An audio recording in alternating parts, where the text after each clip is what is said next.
大家好，我係婦聯樂伴兒童成長中心嘅職業治療師文浩然。今日想同大家講下一個好多家長都關心嘅問題啦，就係小朋友嘅小手肌發展。點解成日我哋強調手仔要有力啊，要靈活啊？其實呢啲都係同小朋友日常生活自理能力息息相關嘅。大家可以想象下，小朋友每日起身啦，佢哋會刷牙洗面啦，到換衫、扣鈕、拉鏈、着鞋，甚至去到學校啊，可能佢哋會揸筆寫字啊，用鉸剪做勞作啊，同埋食飯啊，要揸匙羹食飯啊，咁樣其實全部都用到小手肌嘅。如果佢哋小手肌發展得唔成熟咧，小朋友做呢啲嘢嘅時候，佢哋就會覺得好吃力啦，甚至佢哋會挫折啦，對學習失去興趣。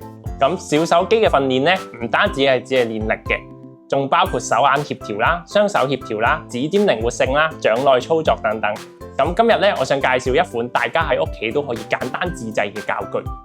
呢套就係我哋今日嘅主角漢堡包疊疊樂啦。材料好簡單啦，家長只需要準備屋企嘅一啲衣夾啦，然後同埋一啲平時都係會用到嘅筷子啦或者飲管啦，就可以做到呢個教具噶啦。好，我哋只需要將呢個食材圖案咧印出嚟，然後我哋就攞鉸剪將佢哋剪出嚟啦。剪完出嚟之後咧，就可以用嘢將呢個食材咧就黐上去呢個夾度，就完成噶啦。好簡單嘅。點解我哋要用衣夾呢？因為小朋友喺開合衣夾嗰陣咧，正正練到佢哋拇指啦，同埋食指、中指前三指嘅指尖鏈力啦，同埋一個手指分化同手眼協調嘅能力啦，對日後揸筆寫字方面咧係非常之有幫助嘅。玩法好簡單啦，家長可以要求小朋友根據食譜嘅順序啦，譬如喺呢度啦咁樣。好似底下有個漢堡包，然後上面有個番茄咁樣啦，然後再將食材由下而上咁夾上去啦。譬如第一層係漢堡包咁樣，我哋夾個漢堡包；第二層係番茄，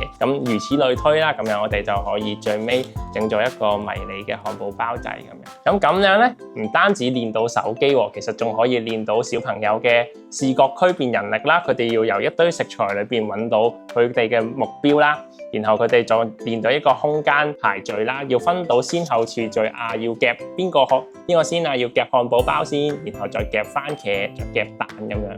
就可以練到視覺空間同埋專注力方面嘅能力都得嘅。其實小手肌咧唔一定要買好貴嘅玩具啦，簡單 DIY 咧其實都好有效嘅。所以各位爹哋媽咪，今個禮拜不如同小朋友一齊整呢個漢堡包啦，一齊邊玩邊學啦。